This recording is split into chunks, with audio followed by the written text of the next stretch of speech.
Today's topic that we're going to discuss is to be able to manage yourself and to balance yourself in situations that you can't control. So one of the big things that a lot of people are concerned about, whether it's their world or the environment or politics, especially in America, is what do I do in a situation where I'm not in control or that I don't know what to do and I'm uncertain of. One of the questions I always like to ask myself is there anything that I can do about it right now? Anything like that. And the thing is a lot of people that I find that they do worry about concerns that they can't really do anything about. And so I've made myself certain sayings of what to do in those situations. Because if you don't tell yourself what to do, or if you don't guide yourself on what to do, then you'll be following your emotions. And we've talked about this a lot in other videos. So one of the things that I put these sayings together, I use them as these guides to help myself in certain situations. For example, one of the things that I always try to tell myself is that, what is it that I'm going to do? Because in my job, a lot of times I'm in a stressful situation or I'm dealing with emergencies or things like that. So number one of the things that I always try to tell myself is strategy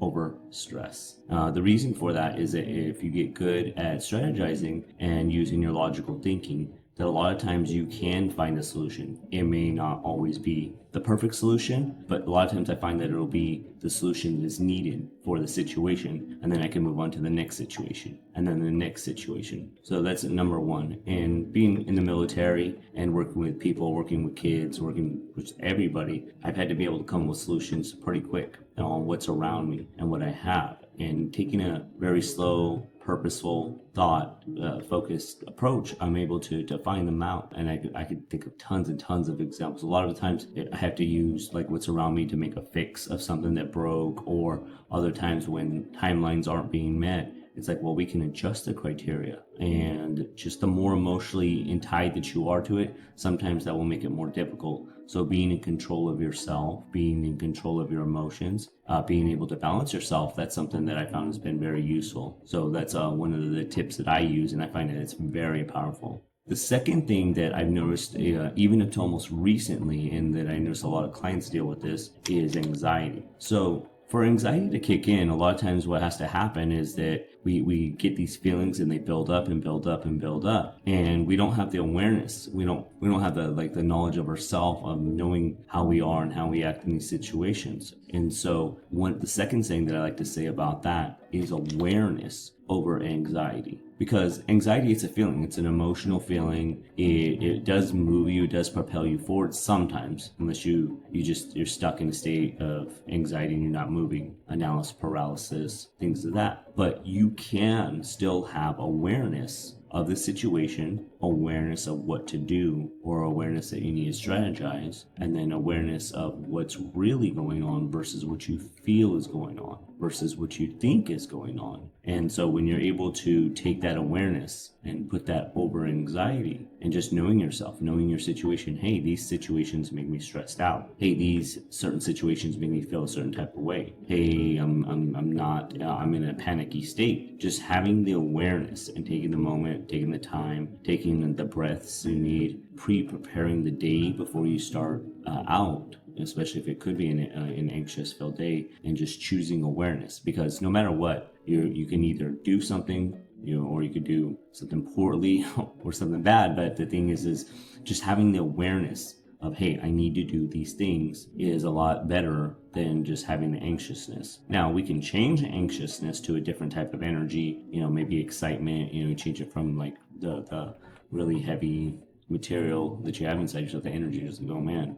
But then you could change it into something else. However, just having awareness that you're behaving this way, having awareness that you're reacting this way, and then also just awareness that, hey, I can still take actions and I could do it without stressing myself out. Some people perform well in stress and others don't, but the better thing to consider is that, like, do you perform under stress always, in every circumstance, in every situation? And if the answer is no, and you just do it well in some areas, for instance, like a time deadline, a time hack, well then, yeah, maybe in those circumstances you can allow it. But a lot of people I've noticed are unconscious about that. So awareness over anxiety. Some of my favorite things about my tools is I didn't know this when I had created them, but you can combine them. So for instance, is if you choose awareness over anxiety, it gets you in a calm state. And then you could use strategy over stress. And then it's like, okay, let me calm down. Let me get in a calm state. Let me use my strategic mind, put my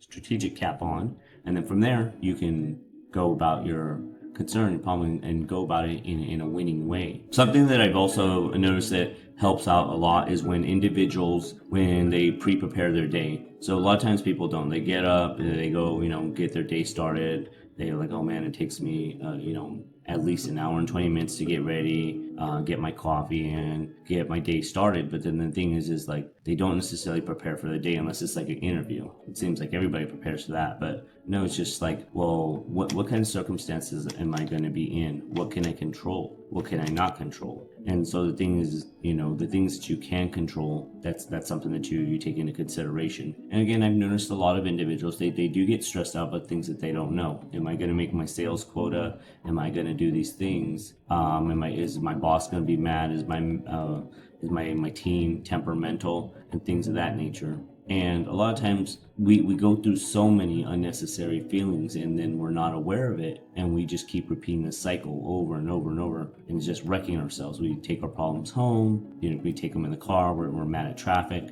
And so the thing is that if you're listening to this video and you're paying attention to it, the earlier you start, the better. But these are skills that are something that you can implement in your earlier years, sometime like your teenage years, your young adult years, and then you practice and you practice and you practice them, so that when you get a little bit older and you get different experiences, that you're able to come up with the solutions faster, that you're programming them into your mind, that you're making them part of your habits. So putting these into your behaviors, like, hey, good morning, I wake up and I'm going to think about my day. I'm going to try to identify situations that could cause me stress. I'm going to rehearse them in my mind where I have a favorable outcome, and then you hold on to that. And you're doing this every day. You do this for projects. It's like, this is how I see it. On the very good days, those are practice for the very tough days. It's not just, oh, hey, I had a good day, hit restart. It's like, no, we use those good days to build ourselves up for those bad days. We build up our mental energy, we build up our emotional energy, we build up our practices, we build up our projections, what we want to have happen, so that when we do have a